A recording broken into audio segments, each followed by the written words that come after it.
Order! Order! You are an incorrigible delinquent at times. Behave yourself, man!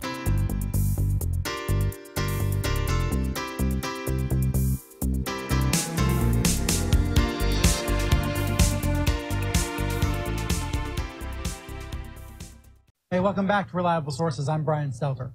Is the Trump and Russia story over, like the biggest stars on Fox News claim? That's the subject of my essay today. Is it over, or is it very much ongoing? Because the experts say it's very much ongoing. Multiple investigations are underway. Many questions about Russian interference in the election are unanswered. Some of President Trump's defenses are unbelievable. But I want you to notice how conservative media heavyweights have been spinning them. They talk about Russia in the past tense, like it's over, like it's been settled, and like Trump has been completely vindicated. Watch this from Fox. This is Tucker Carlson's show on August 24th. Did the Russia story disappear, or is that my imagination? Yeah, boy, before I went on vacation, it was the biggest story of our lifetime, and we were entering a constitutional crisis. Now, I can't seem to find any coverage on it. It really is quite remarkable, Tucker. It's weird. What a fickle group they are, those journalists. Hey, that's been a popular pro-Trump talking point. But it's embarrassing for Tucker, given the daily drip, drip, drip of new information coming from hard-working reporters. The day before that Tucker Carlson clip, actually CNN broke this news. Breaking news, a CNN exclusive. A revealing email from a top aide to President Trump under new scrutiny tonight by congressional investigators. Email detailed an effort to arrange a meeting between top Trump officials and Russian President Vladimir Putin during the campaign. Maybe Tucker missed that, although Fox's newsroom did follow up on it.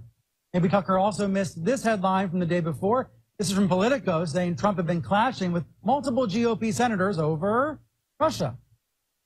But this idea has been a theme on Fox's opinion shows in recent weeks. The idea that the Russia scandal just, I don't know, it's just faded away.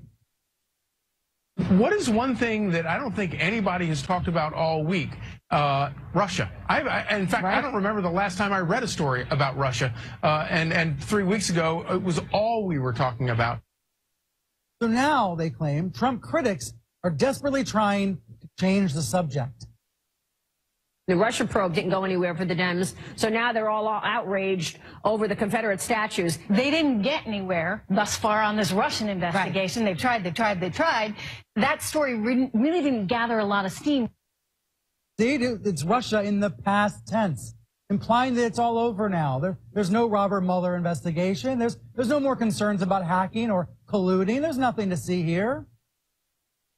It's gone from Russia, Russia, Russia, to President Trump going to launch a nuclear war with North Korea, to, oh my gosh, racist, racist, racist. They didn't make Russia, Russia, Russia stick, as you pointed out.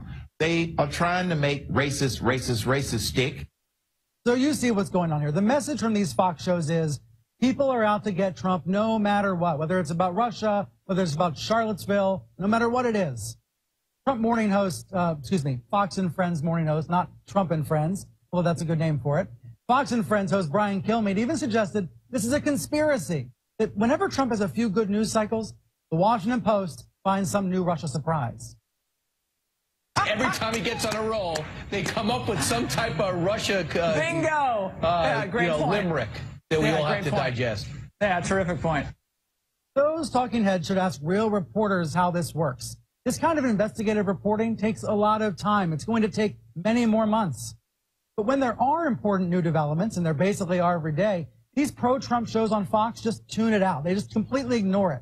The network's newest conservative commentator, Tomi Lahren, kind of gave away the script. She said this on Hannity the other night. How about we make a deal? How about when the mainstream media stops covering Russia day in and day out, maybe we can drop the Hillary email scandal, but until then, I think I'm going to stay on it.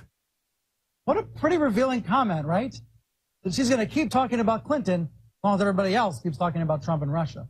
But what's clear from all these clips is that the pro-Trump media wants the Russia investigations to be over. So maybe they're just pretending like the investigations are over. They're not curious. They don't want questions answered about what really happened last year and what might happen in future elections. But the reality is, as Eugene Robinson wrote in the Washington Post the other day, the bad news about this Russia thing keeps pouring in for Trump. I'm sure you've seen some of these headlines from the past few days. I don't even have time to sum them all up, but the coverage continues on a daily basis. And I want to give Elizabeth Drew the last word here. She covered the Nixon presidency and Watergate. Now she's covering the Trump presidency, and she sees a similarity between then and now.